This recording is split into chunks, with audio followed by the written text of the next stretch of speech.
and welcome to Spiritual Happy Hour. Welcome to Spiritual Happy Hour. And Merry Christmas, see? Yeah. Joy to the world. Joy to the world. That's Merry it. Christmas. Joy is joy to the world. You know, it's so exciting because you may be listening to this or watching this video anytime, and it may or may not be Christmas, but we're celebrating Christmas today. Yes, And exactly. it's so exciting. We're Spiritual Happy Hour, if this is the first time you've joined us, is loosely inspired by A Course in Miracles. It's getting looser and looser. Yes, it is getting looser and looser. So, Merry Christmas. Marilyn, what is the best gift you've ever received? Oh, that is a tricky one. You know, I think the best gift I ever received was my son. I mean, he wasn't born in December, but I was big and pregnant in December and directed Godspell at our high school, Field Kinley Memorial High School in Coffeyville, Kansas. And he was just the best gift ever. I love that. Isn't it? You know, we tend to think of our kids as the best gift ever and babies as the best gift ever. And that's what I want to talk to about today is the best gift ever, because I have a slightly different perspective on it. Oh, dear. Are you ready for this? I'm a little nervous. Well, I read this quote by Richard Rohr: "The people who know God well, mystics, hermits, Jesus, Mary, those who risk everything always meet a lover, not a dictator." At first I thought, that's not true. Jesus, or Yeshua, which was correctly his name, risked everything and he met the Romans who hung him on a cross. And Mary, just the fact alone that she was an unwed mother would have gotten her killed. And then I thought, actually, it is true. Because while Jesus was basically murdered, he did ultimately meet a lover, God, his Father. And Mary, well, she met the greatest love of all, Jesus. I think everyone knows the story of Jesus and how he basically sacrificed his life to teach us the truth with a capital T, which is that true reality presents a world of peace and safety and joy.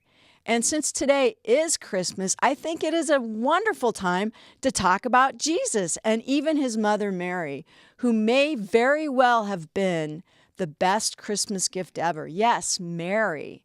Why Mary? Well, let me share this with you. I mean, what an amazing story, and one that much of the world believes and agrees on the basics, which are, number one, Mary conceived Jesus of immaculate conception. And number two, Jesus was a human being like you and me. He walked the planet. He got up every day. He ate meals. He wore clothes. He got dressed, and he went to work. And this is where the story seems to fall apart. His job was to teach humanity, teach us that there was much more to life than we are understanding and that we are much more powerful than we realize. And he did this by actually doing. By modeling things that we think about it still kind of blows our mind, like walking on water, changing water to wine, healing the sick, and so much more. And people immediately say, well, Jesus can do that, but not me.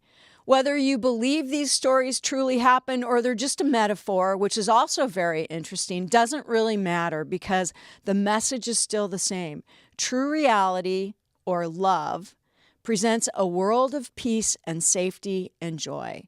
So it's Christmas, the birth of Jesus Christ, or Yeshua, as I've come to know him through the channelings of Marilyn Harper, which are truly amazing. And most people, especially Christians, those who are celebrating Christmas today because of his birth, believe that the Immaculate Conception of Jesus is true, but not that they or we can do what he did. I mean, think about that. How many Immaculate Conceptions have you ever witnessed in your lifetime? I don't know of any others. Do you guys? I'm not a religious scholar or biblical expert by any means. I'm just sharing things with you that I think about.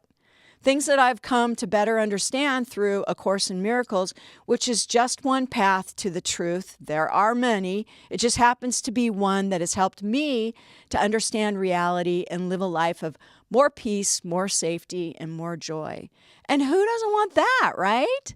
So today, let's take a look at lessons 21 through 25 in A Course in Miracles, because I think it's so relative to Christmas and to Jesus and to Mother Mary. Lesson number 21 is, I am determined to see things differently. Because this is what Jesus really wanted for us, and Buddha wanted the same, is for us to see things differently. Why? Because most of our thoughts make us unhappy. It's a ridiculous amount of daily thoughts, something like over 80%. And I've talked about this many times. We all come up against this in our lives. We get this big idea, or an immaculate conception, that we are supposed to do something amazing, like create a miracle, to help shift the planet, to help humanity, and we get super excited. But then we back down because it gets hard, or someone tells us we can't do that, or those 80,000 thoughts begin to confuse us. Can you imagine the Christmas story if Mary said, "Oh no, I can't do this. No one's going to believe this story. What, are you crazy? Tell the world I'm pregnant, but I didn't have sex with anyone?" Yeah, right, sure. I mean, what would have happened? And what about Joseph? Yeah, so let me get this straight. Some angel told you to tell me I'm going to be the father, but we never did it? No sex? This baby that you're going to have with me just happened, and you're still a virgin? Can you imagine? Yet, according to pewresearch.org, as of 2020, 1/3 of the population, or 31.11% of the world, believes this story. 2.8 billion people believe this, more than any other organized religion. And those are just the Christians. Who knows how many more people believe this story that don't call themselves Christians? I listened to an inspirational speaker named Bonnie O'Boyle, who first pointed out this perspective in one of her talks, and I thought this was genius. So credit where credit's due. Thank you, Bonnie. I mean, can you imagine? So now you've got a virgin who is pregnant with the child of God. It gets better. And so Joseph has agreed to be the human father. I'm not sure if they were officially ever married, which would be another belief system, but back to the story. So ACIM, lesson 21, again, I'm determined to see things differently. We buy the story of Immaculate Conception, even though we all know how the birds and the bees work, yet Mary's going to have a baby. Meanwhile, King Herod, the ruler of the land, hears a rumor that a new king is about to be born. And King Herod, he's paranoid. He lives in fear. He even killed members of his own family because he thought they were trying to take his throne. He lies and he tells everyone, "I too want to worship the new king. Bring me this new baby king child," which is ACIM lesson 22. What I see is a form of vengeance, or what I see is a form of my negative thinking. In King Herod's mind, everyone is out to get him. He needs to protect himself, right? His riches. Always, the world is a terribly unsafe place. And like all of us humans, he too has 40 to 50,000 negative thoughts running through his head daily, and he's choosing to listen to those negative thoughts. We all know the story. What he really wants to do is kill the new baby king. It is his own attack thoughts that are creating this scenario. He is actually, with his thoughts, manifesting the story of Jesus being the new king because he's so afraid of a rumor he hears. It's not even true in that moment. Jesus is just a baby lying in a manger. How could he ever possibly overthrow King Herod? Can you imagine this? King Herod is actually manifesting this by putting his fear into action. And then Mary and Joseph realize, shoot, we need to get out of town. This, of course, was before Mary gave birth. Just knowing that the king is going crazy out of his mind with fear and has ordered that all baby boys be killed. You know, so Mary and Joseph, about to become parents, do what any parents would do. Run! They get out of town. The baby's coming. They need to protect it fast. But how? I mean, can you imagine the state they were in? Like, they totally get that this baby they are about to give birth is special. They believe. They know he's the Son of God. But they're also realistic. There are Roman soldiers knocking on every door. So Joseph gets a donkey because Mary's about to pop. She's 9 months pregnant. Her water could break at any moment, and there's a maniac king who's looking to kill their baby. Now, here again, can you imagine? I mean, imagine this scene. If you've ever been pregnant or known anyone who was pregnant and have been with them in this last moment just before they give birth, being a mother of 2 children myself, I can speak from experience. At that moment of 9 months, and Mary's water could break any moment, and that baby is coming regardless of King Herod, Mary is in extreme discomfort, and it's only getting worse. That moment before a woman goes into birth is the most extreme discomfort short of the birth itself. Her belly's big, she feels huge and awkward, her breasts are about to pop and they hurt, her ankles are swollen and achy. She's not running away from King Herod. She's not even going to walk away. And Joseph, bless his heart, he shows up with a donkey. I mean, have you ridden a donkey? They bounce. This is the last thing a 9-month pregnant woman wants to do. Mary had to have taken one look at that donkey and just thought, or maybe even said out loud, there's no frickin' way I'm going to ride that donkey all the way to Bethlehem. Because that's how pregnant women are. They're extremely uncomfortable.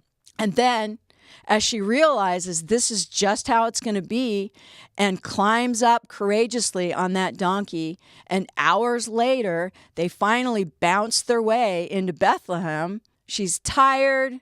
She's probably a little cranky, and she just wants to soak in a bathtub, get her feet up above her heart, and relieve some of the swelling in her ankles.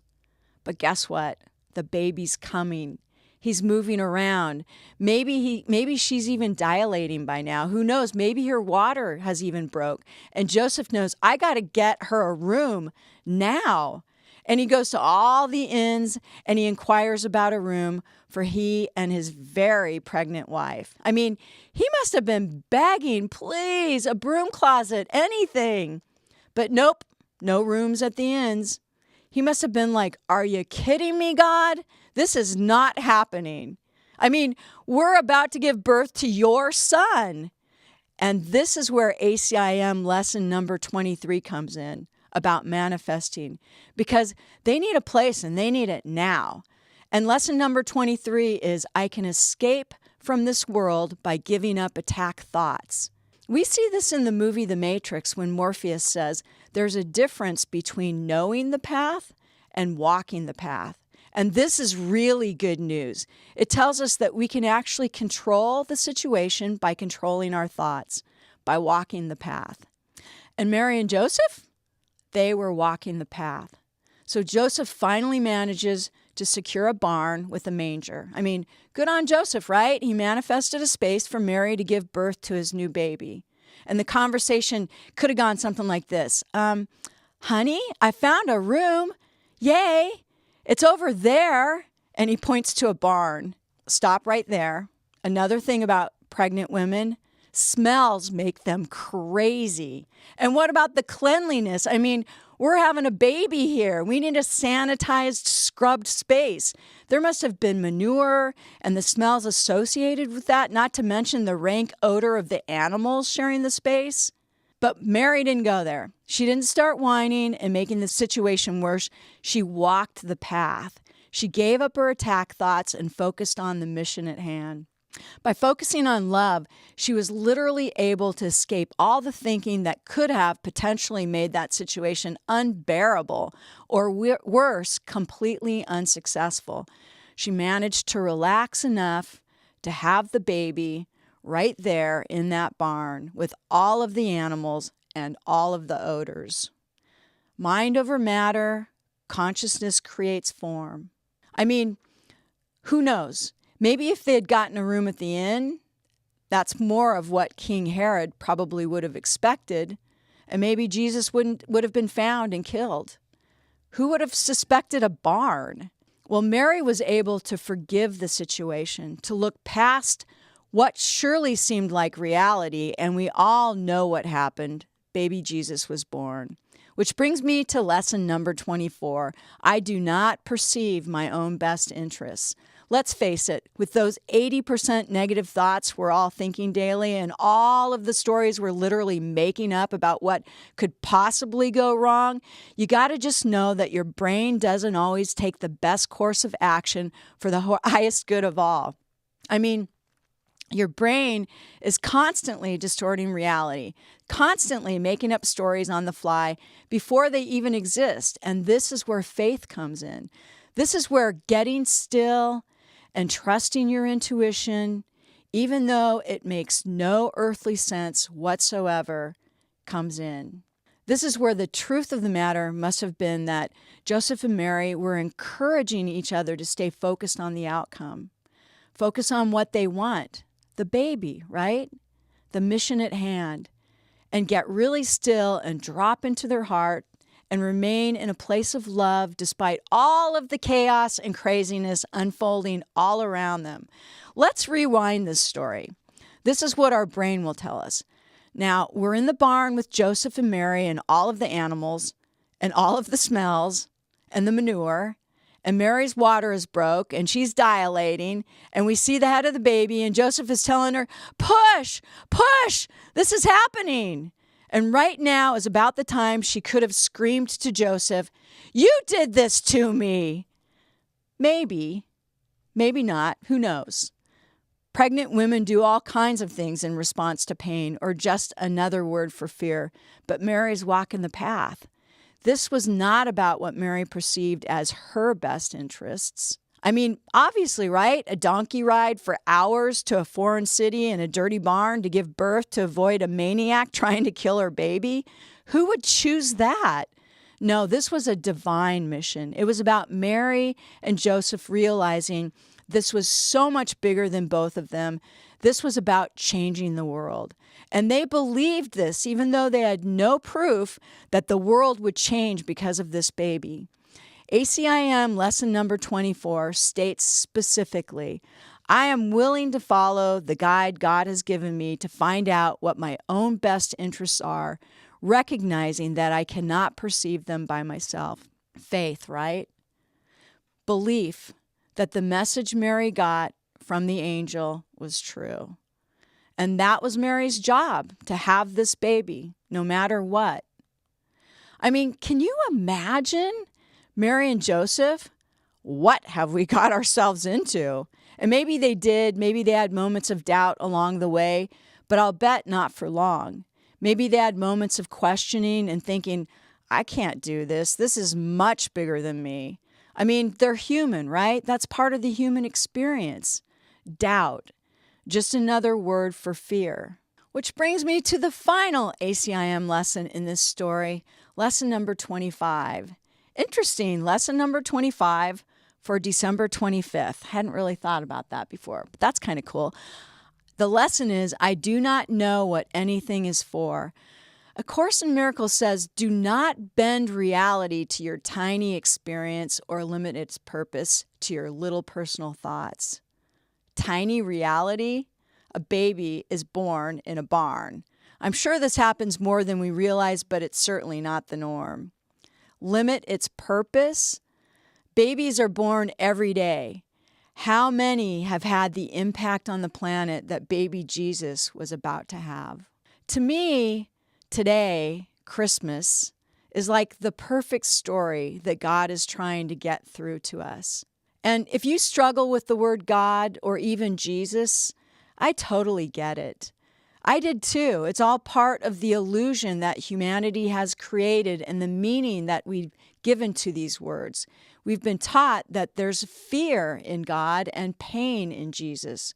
But a friend of ours, Catherine Gundling, who leads our silent retreats for Marilyn and I, she taught us something so powerful.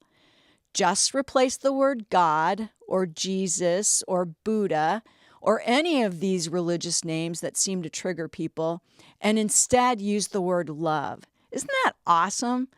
I did this for a while, and I came back to really loving the word God and the word Jesus, because that's the real teaching. God is only love.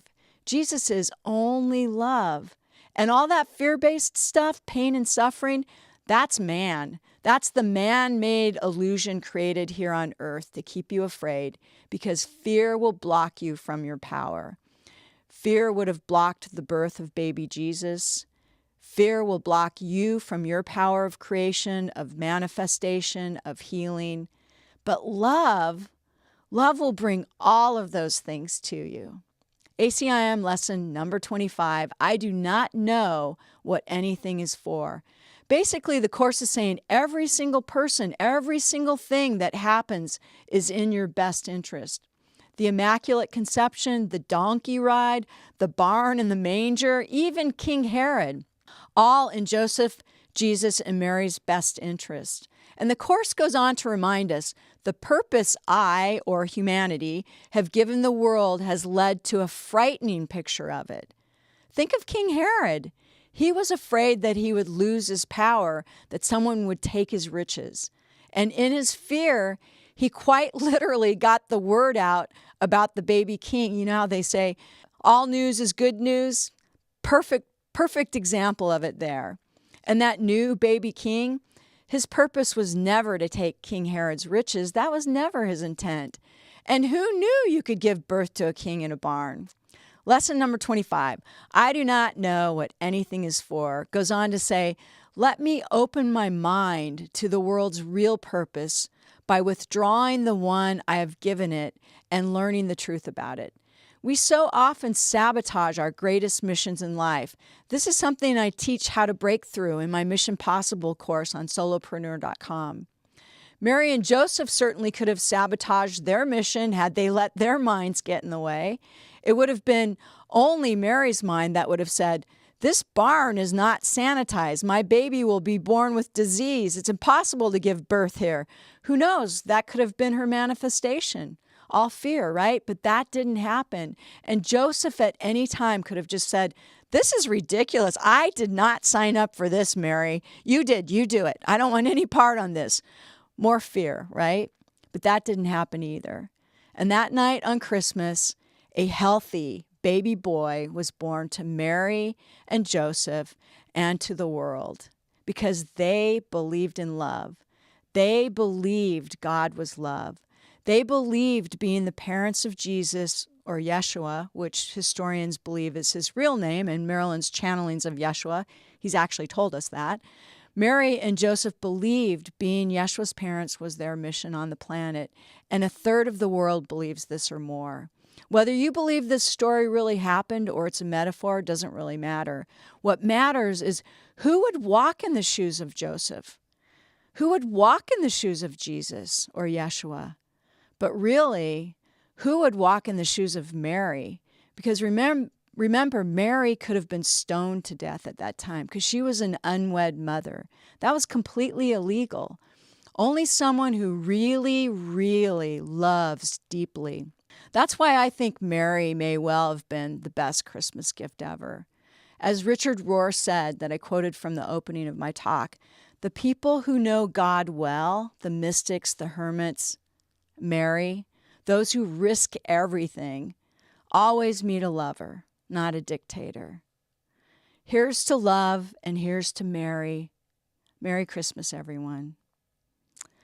And speaking of Yeshua and the Council of Light and Adironnda, I wonder what message Marilyn Harper will channel.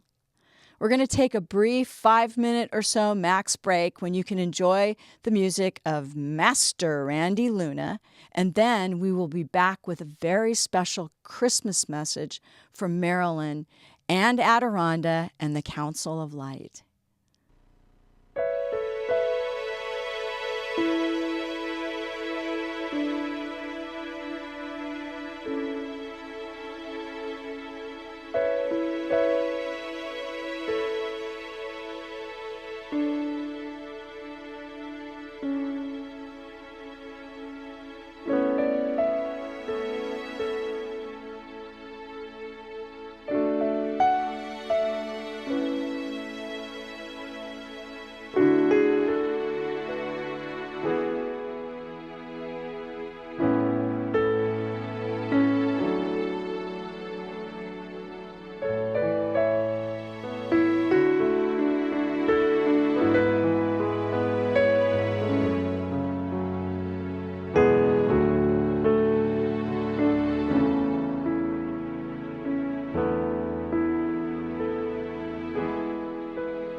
Ah, so it is good day to you, huh?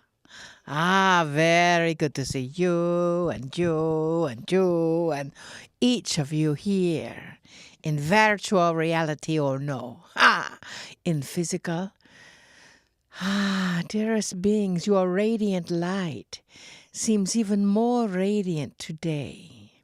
For you understand that in this energy of creation, in this energy of the newness, the love within you is also expanded. And it is interesting to know that at this time of year, the suicide rate is up as well. For the depression rate is up, as well as the joy rate. So it is a bit of the dichotomy. It is a what is that called? An anomaly, an oxymoron. Something that is opposite is happening right here, in this moment, possibly. So we are going to shift that energy just a bit to bring you that actual energy and frequency of love.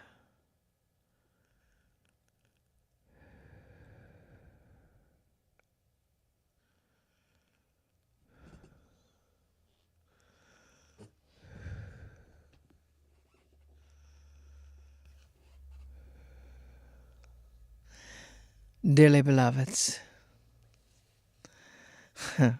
it was quite a story, eh? The possibility of having the babies of a land, an entire country, killed just because they were baby boys. The possibility of a mother, unwed, killed simply because of being unwed. The possibility of giving birth in circumstances that were not ideal. And yet it all happened.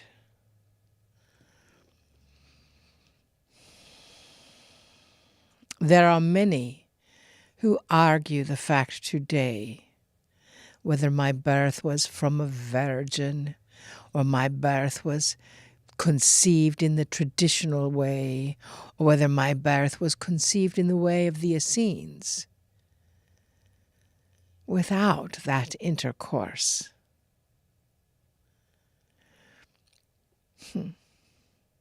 My statement to you, what does it matter? No matter how I was conceived within the belly, the uterus of my dear sacred mother Mary, that still makes my birth a miracle, just as your birth is a miracle. All babies have a miraculous presence on this planet. I was human. I was created with the knowingness of who I am at the moment I was conceived. I wish to remind you that at the moment of your conception, you also know who you are. My mother and Joseph, bless them, they only held me, even within Mary, my mother, in love. Only love, only God, only truth, only wisdom with no fear, for they were being led and they were following their guidance. It is unfortunate that from that time to this, doubt has entered the program. Fear has entered the program, and the babies that are born now carry the feeling or intention of their parents throughout the pregnancy. So if the mother thinks, oh, I don't like feeling this way, the baby's interpretation is, I don't like feeling this. When I arrived, they knew I was a bit different. I knew my origin. I did not have language to speak, as I learned later. However,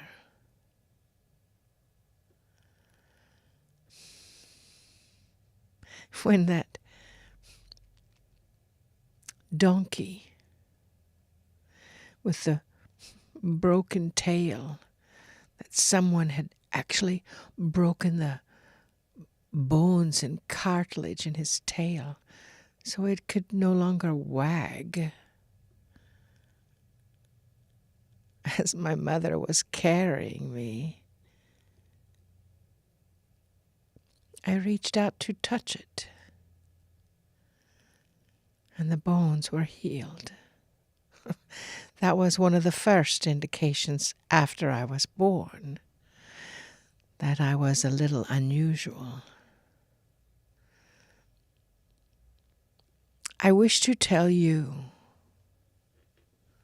no matter where you are in your life, no matter where you are in your strife, no matter where you are in your vision of joy, we are the same. Human DNA. So think back. Remember your moment of conception.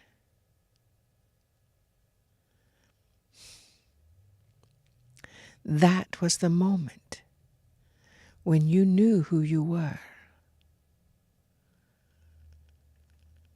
Bring that into now. Bring that into your present world. You are me. I am your brother. Our talents and skills may be a bit different, but the essence of them is the same. Many times, if one person in a family can sing, they all can, most of the time. If one person in a family is a dancer, they all have that skill if they choose to expand it.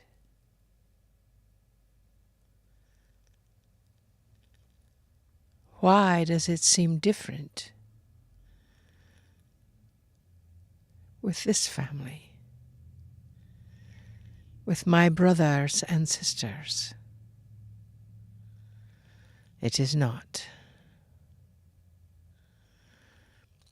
In this year, and even though you know that I wasn't really born on December 25th, but at this time of the changing seasons, of the solstice, of the moon sequence and the stars, I ask you, be who you truly are. And your gifts of healing, your gifts of sight, your gifts of acknowledging the inner wisdom that the Creator has instilled in each of you will awaken and rise to the surface to be accommodated. And for that, I am thankful. I love you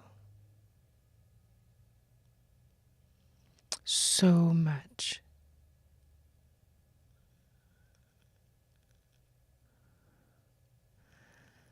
I give you thanks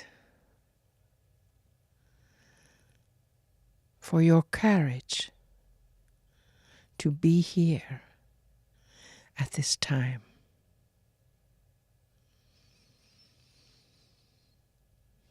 Toda. Toda.